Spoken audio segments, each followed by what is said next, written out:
Welcome to another week, another show of Hawkeyed with me, Dave O'Hara. Momentarily, you'll see our good buddy Sean Bock will join us on screen. Sean, of course, Iowa beat writer for 24/7 Sports at CBS Sports. Sean, a recruiting specialist as well. But today, we've got many more other things to discuss. As Sean smiling with me on camera, I'll bring it on camera, Sean.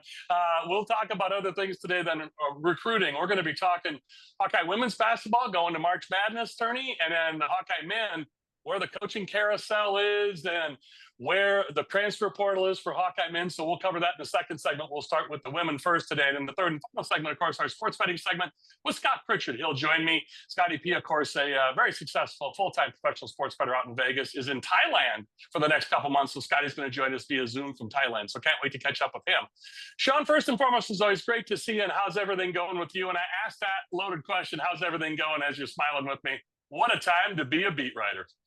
Yeah, it's been really nonstop since when was the first Big Ten tournament game? That was Wednesday, I think, Yeah. in Indianapolis for the men's. It's really been nonstop since then. So, this is kind of why we do it for these types of, events and these types of things, and it makes it more important. But yeah, it's definitely taken a toll, but it's not over yet. But I mean, by the time this airs, hoping that it's done by then, and we'll see what happens because, you never really know what dominoes could fall and candidates obviously still in the NCAA tournament. But yeah, I'm ready. It's like women's basketball. Yeah, it feels like forever since, this happened or since the Big Ten tournament. It really feels like ages ago. Yeah, absolutely. As we record this on Tuesday afternoon, March 18th, Sean, of course, was in Indianapolis, as he mentioned, for the men's Big Ten tournament. But the week before that, the Hawkeye women won 2 games and then lost a heartbreaker, another heartbreaker to Ohio State, Sean. But they're going into the Big Ten, or from the Big Ten tourney into the national tourney, going to be in the West region, starting their first round games for the first time in many years, Sean. Not going to be playing at home. Their 2 first round games will not be in Iowa City at Carver Hawkeye Arena, especially since Caitlin Clark came to town and now she's gone. But still, a great season for the Hawkeye women, 22-10 during the season, and then you add in the Big Ten tourney where they went 2-1, so 24-11. So Sean, they play as a 6th seed against Murray State, who's an 11th seed, and Murray State, of course, won the Missouri Valley Conference, and they've got some Iowa connections. Murray State, Polk, she was a Waterloo West teammate of Sahara Williams, who's playing at Oklahoma. Iowa's next opponent, provided Iowa beats Murray State and Oklahoma beats Florida Gulf Coast. And of course, everybody knows in Oklahoma, Jenny Lillis, now Jenny Baranchik, coached at Drake, but before that, she played at Iowa under Lisa Pluter and Jan Jensen. And of course, Aubrey Jones, who's from Iowa City High and then went to Iowa State and now transferred to Oklahoma. So I've laid out all the Iowa connections, Sean. But Murray State and Iowa, this first round game, nothing to laugh at. 6-11, as you and I always know, these seeds are tight games anyway. And you add Murray State, one of the top or the top scoring team in women's college basketball. And then again, if the Hawks get by Murray State, Sean, and Oklahoma gets by Florida Gulf Coast, Oklahoma's number 4 in scoring in the country. I laid a lot out for you, but talk about that. The Hawks have a very formidable bracket. Yeah, it's definitely not an easy pool. I think a lot of people were, excited about this one, considering that the connections that they have with these sorts of teams and the Iowa connections. But yeah, I mean, Murray State's going to come at you on the offensive end. And you mentioned, Dave, they are one of the fastest teams in the country in terms of tempo. I believe they are 7th in the country in adjusted tempo, 29th in 3-point rate. And what's impressive about that 3-point rate is they also shoot the three really well. They're shooting at 35.6%, which is 31st in the country, according to Bart Torvik. And they also shoot inside the arc pretty well. One of the knocks on this team, though, I think is, their size. I mean, Iowa definitely has the size advantage, but man, Murray State can really space you out with the amount of shooters that they have and the amount of women on their team that can really shoot the rock and, score the basketball. I think they have like maybe 4 or 5 players who are averaging over 14 points per game, and their leading scorer averages 21.6 points per game, and she's a very, you know, 3 level scorer, can score just about anywhere on the floor. Also a very willing 3-point shooter.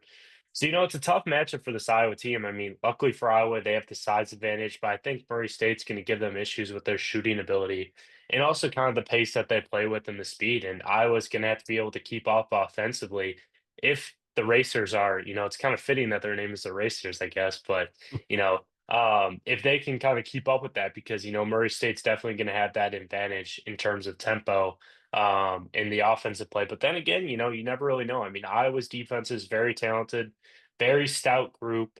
And, I think they could give Murray State some issues, having not played a team with the physicality of Iowa. The Hawks need Lucy Olson to do what she's done all year long, a first team All Big Tenner. And again, congrats to her. We mentioned that a couple of weeks ago. An announcement this afternoon, again, as we record this on Tuesday afternoon, March 18th. Kylie Fearbach is coming back for year 6, her last year eligible, and she's going to play for the Hawkeyes again next year. So that's coming back. She's coming back, but you got to mention they're going to be losing Sida Falter. So great. Hopefully she has a big postseason. Of course, Hannah Stolke, a junior this year. Addie O'Grady's going to be done this year, her senior year. Hopefully she has a big tourney. And of course, Taylor McCabe, to round out the top 5 and 6, Taylor McCabe is in her junior year. So big that Kylie Fearbach's going to come back for another year because you got those 4 great freshmen, Sean, and Ava Hayden tops that list.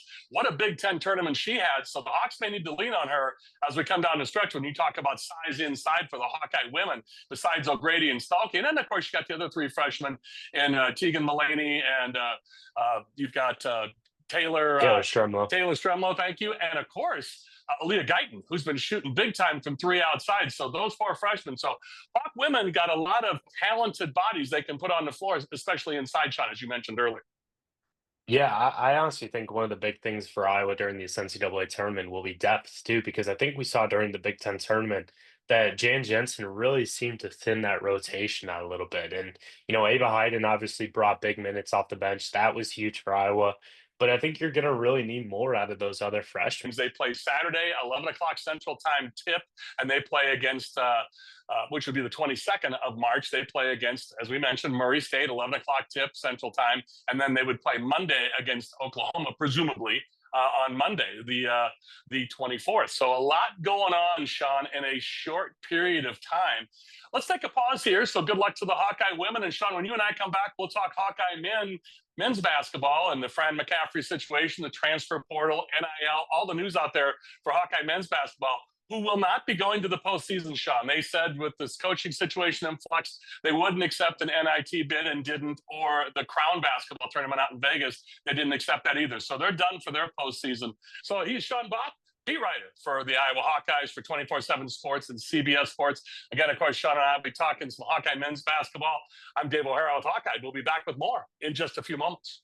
Hawkeye is brought to you by Better Edge, your ultimate social betting marketplace. With no VIG, you're bound to win more on every bet on Better Edge. Founded by Hawkeye alum James Siles and proud Iowan Greg Kieski, Better Edge delivers an unmatched betting experience. Plus, what's not to love when they're committed to supporting charities and children's hospitals near you? Join the action now. Sign up at betteredge.com/Hawkeye and get $10 to start winning more today.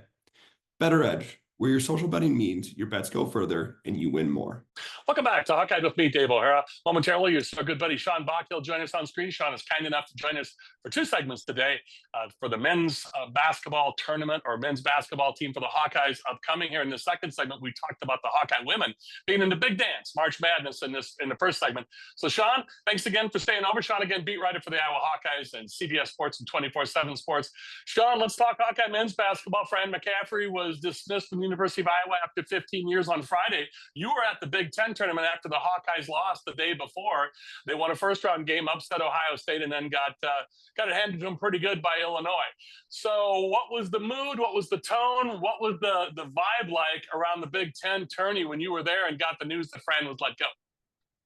Yeah, I mean, you hear what Fran McCaffrey was saying in the press conference, saying that he was playing to be there next year in Iowa City. And I mean, it's what else can you really say in those, in those types of moments? You have to kind of say you're going to be there, because what if you can't just say, yeah, I'm not going to be back, or unless you're retiring. And Fran wasn't ready to make that promise. I mean, he's been telling people that, there's been talks about him potentially retiring, but, as we saw over the last couple of weeks, it's kind of seems like he's really shot those down, and he's really said, I'm keeping my options open. Like, I want to continue coaching. And, it seemed like he wanted to continue, or it seemed like he wanted to continue coaching at Iowa.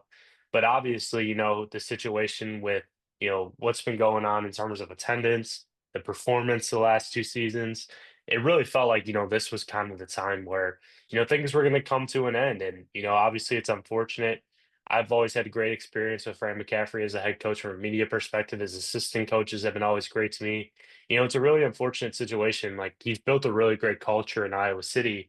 It just, things just, I think, ran its course after a while. And the vibe there too, I mean, it definitely felt like not us against the world mentality, but it definitely felt like a, hey, like, we can kind of feel like something is happening here in the future. We're going to kind of play our hearts out and, do whatever it takes to, keep playing. And obviously, in feels like the most McCaffrey way, how the season ended with, the defense giving up as many points as they had. Peyton Sanford was unconscious. Fred McCaffrey ends up getting ejected.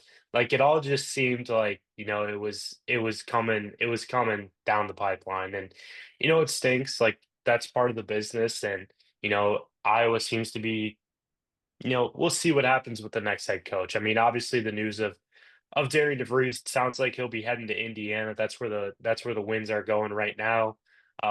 Obviously, Iowa's still in the mix for Ben McCollum from Drake. He's a guy who's really high on Beth Getz's wish list.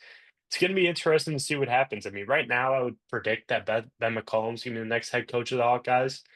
But, you never really know because, I mean, we also thought that Darian had a really good chance of being the next head coach on Sunday of Iowa and even yesterday. But now, obviously, he's seems like he's heading to Bloomington. So it's really stuff that can change on a whim. And, this stuff is really, it's a pain in the butt to cover, but, this is why we do it.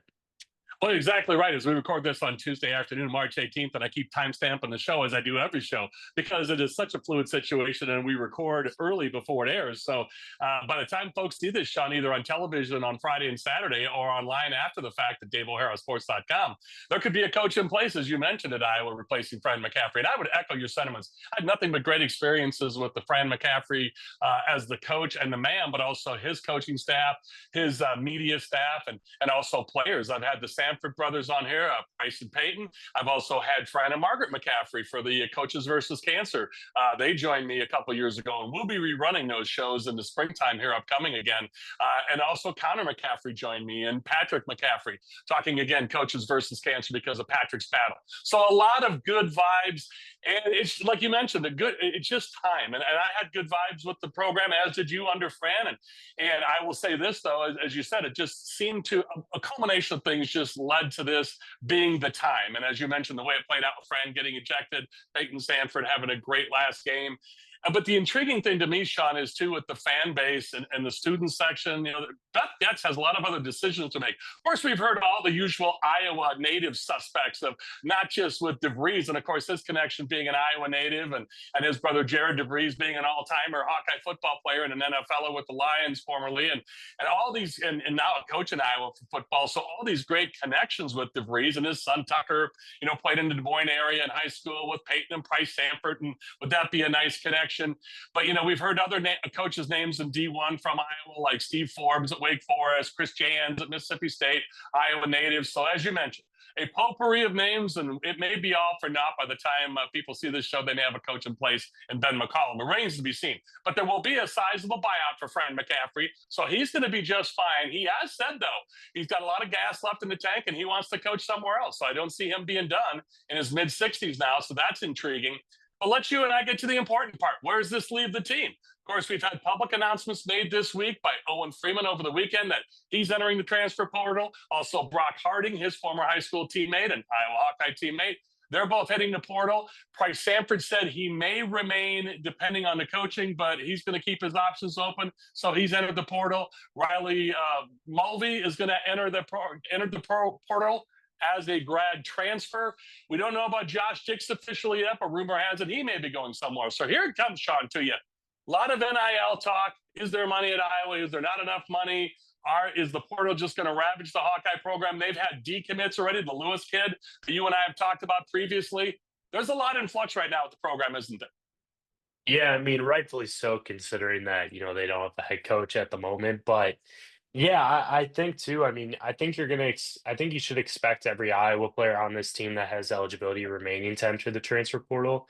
Granted, depending on what the timeline of things look like, there could be some that don't, and Ben McCollum or whoever is the next head coach will end up, wanting those guys. And I think too, two of the priorities, I think, if Ben McCollum is the next head coach of the Hawkeyes, and whoever is the next head coach of the Hawkeyes, I think you got to go after Cooper, or you have to go after Josh Dix is number one, and then Price Sanford's number two.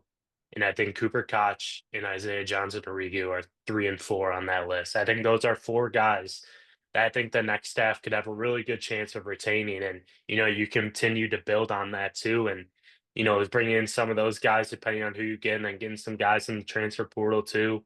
Like if that happens, I think, you're looking like it's in better shape for next season.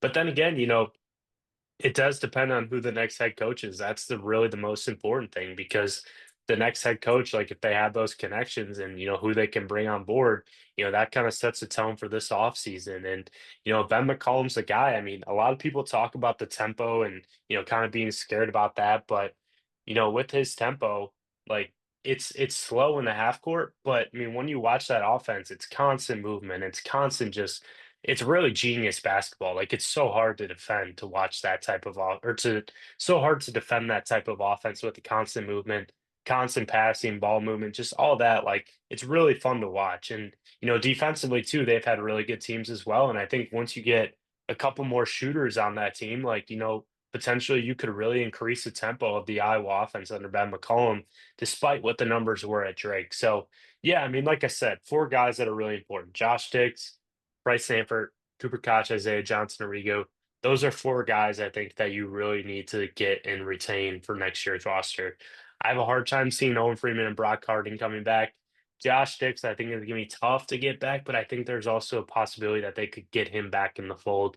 It's going to be really interesting to see how this all unfolds over the next few weeks. Yeah, absolutely, Sean. And Beth Getz really putting her mark out there by dismissing Fran McCaffrey. Now, this next hire is going to be on her completely, like Jan Jensen was, even though Jan was in-house already, coaching under Lisa Bluter for all those years. She came in.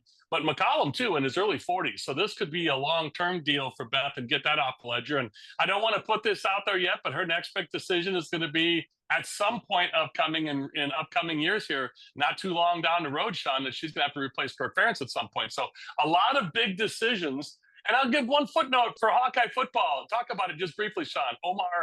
Is it Omar Young, right? Is the new running backs coach? Yeah, Omar Young is new running backs coach at Iowa, replacing Liddell Betts, who went to the NFL, former Hawkeye running back great. So a lot happening in and around the university. So I got to let you go so you can get back to it.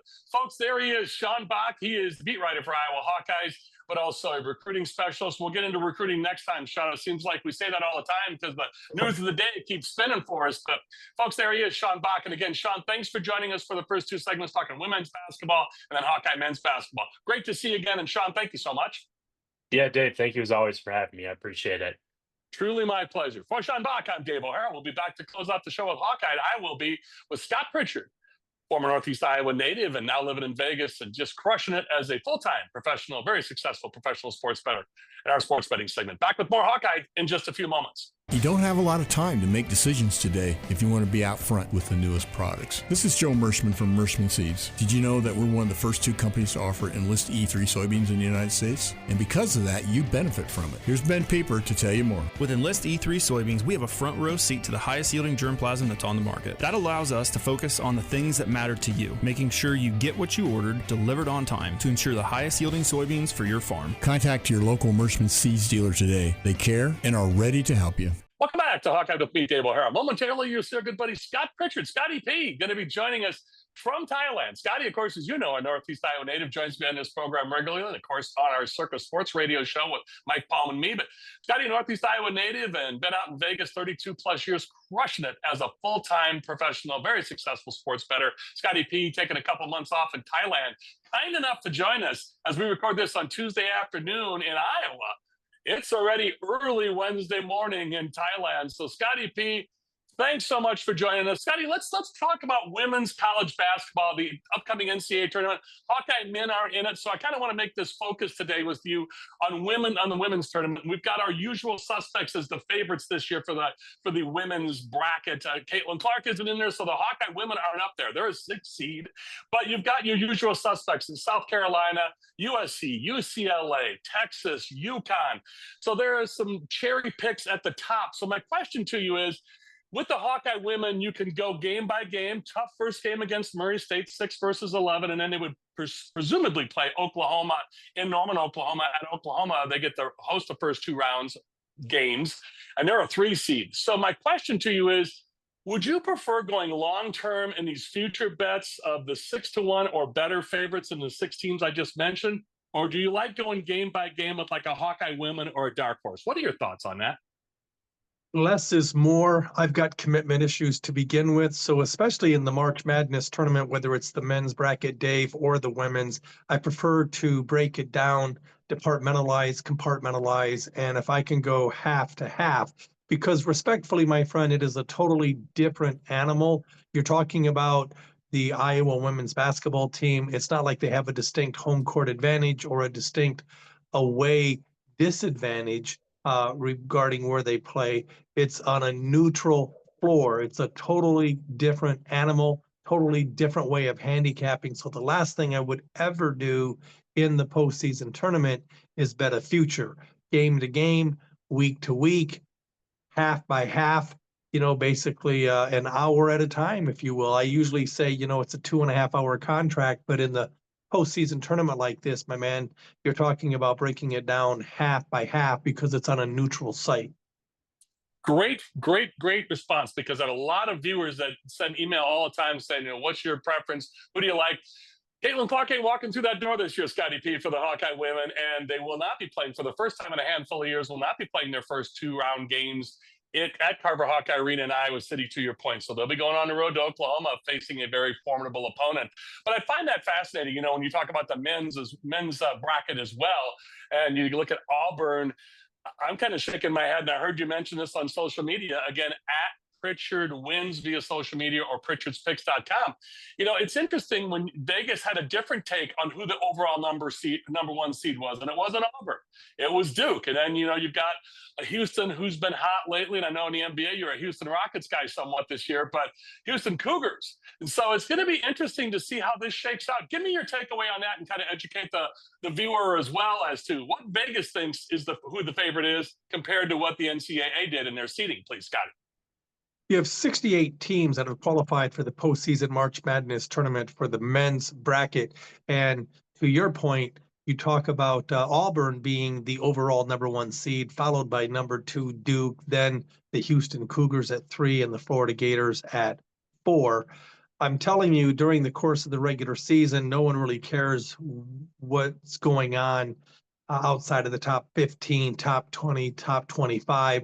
So this is a lot of to do about nothing, if you will. When you're talking about 68 teams, there's no chance that a 68 seeded team could win this thing, or even a 30th ranked team could win this thing.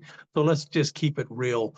I know what Vegas says. I know what the NCAA basketball committee says, with the top 4 seeds. I do have an opinion. I will share it here in fairness to you, your viewers, and your listeners. I really feel there's some value with the Florida Gators. The fact that they are peaking at the absolute best time during the postseason SEC tournament, they played extremely well.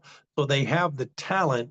A lot of different ways, Dave, this team can beat you. And you put that together with Captain Momentum, and I lean on the Florida Gators. But I do want to address your comment, your question, your concern, because overall the number 1 seed is Auburn, followed by Duke, Houston, and Florida. But Vegas says Duke is the odds-on favorite to come away with the hardware, followed by Florida. And I respectfully think Florida has a great shot. Again, one team's going to win it all, and 67 teams are not. But I lean on the Gators of Florida for some value. You are a true pro, because I initially left Florida off when I mentioned the top 3 teams, and I was going to swoop in there. Thanks for picking up my loose change. The Florida Gators, and a lot of sharps like you, I'm hearing Florida is their favorite. So you walked right into that, and I'm not surprised, and thank you for doing that. So yeah, the Florida Gators are the hot team, and seem to be the odds-on favorite for a lot of the sports bettors, or sharps like yourself. So I love hearing that, Scotty. As always, it's always fun to talk to you. And thank you for joining us. And it's that time, Scotty. We got MLB starting. We got college basketball wrapping up. The weather back in the Midwest getting nice. Scotty, we can't wait to get you back in the States in a couple of months. And thank you again for making special arrangements to join us from Thailand via Zoom. And then when you get back in the States in a couple of months, we'll catch up with you. But every week you join us on radio, and we'll have you back in a couple of weeks once the tourney starts playing out a little bit. So thank you so much, my friend. Excited to be here. You did mention Caitlin Clark. I'm excited for the upcoming WNBA season starting in May. The Indiana Fever have improved their team, and Caitlin Clark and the Fever will be a team to be reckoned with. Thanks for having me, Dave. Truly my pleasure, and thank you again for walking into that, Scotty, leaving us with some extra nuggets for the WNBA. Get ready for that as well, too. For Scott Pritchard, Sean Bock, I'm Dave O'Hara with Hawkeyed, and to Greg Kajewski at BetterEdge and BetterEdge.com, my production partners. And to you, the viewers, that's all from us at Hawkeyed. Thanks to all of you.